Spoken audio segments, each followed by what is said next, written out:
ఈరోజు మరొక కొత్త రెసిపీతో మీ ముందుకు వచ్చేసాను. అదేంటో చూసేద్దాం రండి. Welcome to my channel. మా ఇంట్లో ఈ బ్రింజల్ అనేది ఒకటి ఉంది, పెద్ద వంకాయ. ఇది నేను ఎప్పుడు ట్రై చేయలేదు. అంటే చిన్న వంకాయలు తెచ్చి వండాను తప్ప ఇంత పెద్ద వంకాయలు అయితే ఎప్పుడు తీసుకురాలేదు. కాకపోతే మార్కెట్లో చూసి ఒకసారి ట్రై చేద్దామని చెప్పేసి అయితే తీసుకొచ్చాను. కాకపోతే అప్పటికే అది కొంచెం వాడిపోయినట్లు అయిపోయిందన్నమాట, లేట్ అవ్వడం వల్ల. రోజు వండుదాం అనుకుంటున్నా, అలాగే ఉండిపోతుందన్నమాట.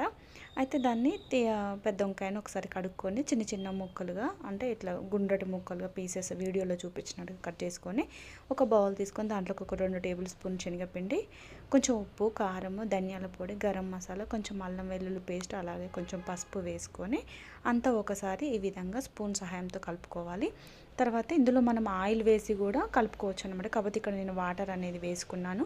కొంచెం కొంచెం వాటర్ వేసుకొని ఈ విధంగా మనం బజ్జీ ఎలా వేస్తామో అలా బజ్జీలాగా ఈ విధంగా చిక్కగా కలుపుకోవాలి. కలుపుకున్న తర్వాత మనం కట్ చేసి పక్కన పెట్టుకున్నటువంటి వంకాయ ముక్కలు ఉన్నాయిగా, వాటిని ఈ విధంగా పిండిలోకి ముంచుకొని గ్యాస్ ఆన్ చేసుకొని ప్యాన్ పెట్టుకొని దాని మీద ఒక టేబుల్ స్పూన్ ఆయిల్ వేసుకొని ఈ విధంగా మనము ఆయిల్ అంతా కూడా స్ప్రెడ్ చేయాలి. చేసిన తర్వాత మనము ఈ కలిపి పెట్టుకున్న మ్యాగ్నెట్లోకి వంకాయ ముక్కలు ఇంకా ముంచుకొని ఈ విధంగా బజ్జీలాగా వేసుకోవాలన్నమాట.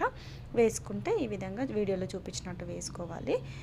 ఎన్ని పడితే అన్ని ఒక 3-4 అలా మనకు ఆయిల్ ఎంతైతే సపరేట్ అవుతుందో అంతవరకు వేసుకొని వన్ సైడ్ కాలిన తర్వాత మరొక వైపు కూడా టర్న్ చేసుకొని ఈ విధంగా కలర్ చేంజ్ అయ్యేంత వరకు కూడా మనం ఫ్రై చేసుకున్నట్లయితే వంకాయ బజ్జీ అంటారా దీన్ని, లేకపోతే ఏమంటారు, మసాలా వంకాయ అంటారో నాకు తెలియదు. కానీ ఇలా అయితే ట్రై చేశాను. మొత్తానికి ఎలా ఉందో కామెంట్ చేయండి. ప్లీజ్ సబ్స్క్రైబ్ చేసుకోండి, ఒక లైక్ కూడా చేయండి.